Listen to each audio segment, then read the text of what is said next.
Mga kaibigan, mga kababayan, maligayang pagbabalik ho sa ating YouTube channel. Pinas Balita muli hong maghahatid ng pinaka-latest na weather update sa lagi ng ating panahon. Pero before that, please huwag niyo muna kakalimutan na mag-like at subscribe para next update natin ay mabilis ko ho kayong mano-notify. Sa kasalukuyan ho ay naging high chance na maging isang ganap na tropical depression or bagyo sa mga susunod na mga oras. Ito pong low pressure area. Tumama na rin ito sa kalupaan po dito sa may bandang Central at North Luzon. Sa ngayon, itong low pressure area po ay mayroong lokasyon na 170 kilometers east of Baler, Aurora.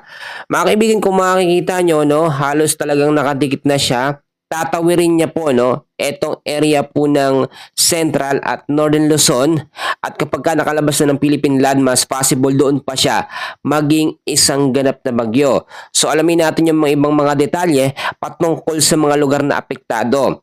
Sa forecast weather condition po natin, kung makikita po ninyo sa area ng Metro Manila, Ilocos Region, Cordillera Administrative Region, kasama na po dyan ang Cagayan Valley, ang Central Luzon, Laguna, Quezon, Rizal, Camarines Norte at Camarines Sur.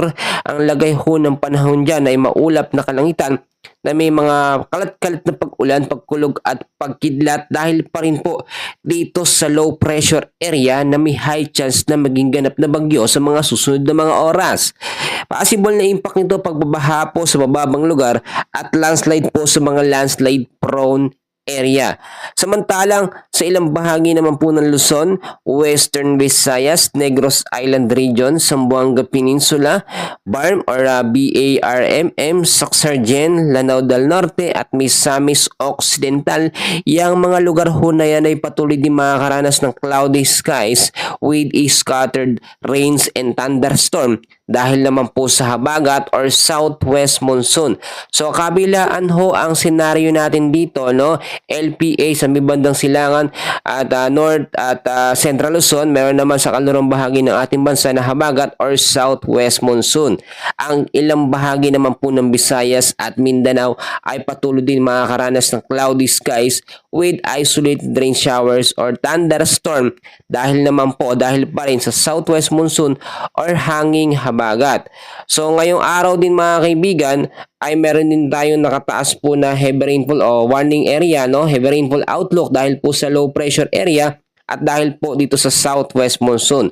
So isa-isahin natin yung mga lugar. Ngayong araw mga kaibigan, inaasahan po ang 50 to 100 mm sa dami ng ulan sa Cagayan, Isabela, Quirino, Nueva Vizcaya, Nueva Ecija, Tarlac, Ifugao, Benguet, La Union, Bataan, Zambales, Pangasinan, Aurora, Quezon, Camarines Norte at Camarines Sur. By tomorrow naman po, Pangasinan at Zambales sa Bataan ay 50 to 100 mm din.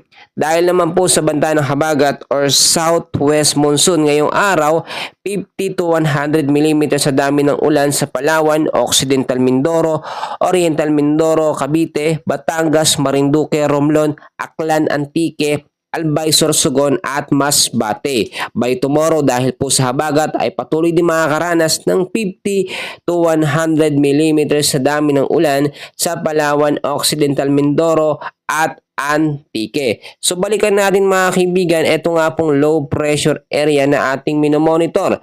Sa ngayon naman mga kaibigan, kahit ito may high chance na maging isang ganap na bagyo o tropical depression sa mga susunod na mga oras simula ngayon, ay hindi naman ho ito nakikitaan ng potensyal na magiging isang ganap na typhoon or super typhoon category. Pawang pinapalakas lang niya ang epekto ng habagat or southwest monsoon. Yun yung isang impact niya sa ilang bahagi ng ating bansa. So sa ngayon, yan muna ang pinaka-latest update natin sa lagay ng ating panahon. And please, huwag niyo kakalimutan muna na mag-like and subscribe for more weather updates. Maraming salamat. Magandang araw po.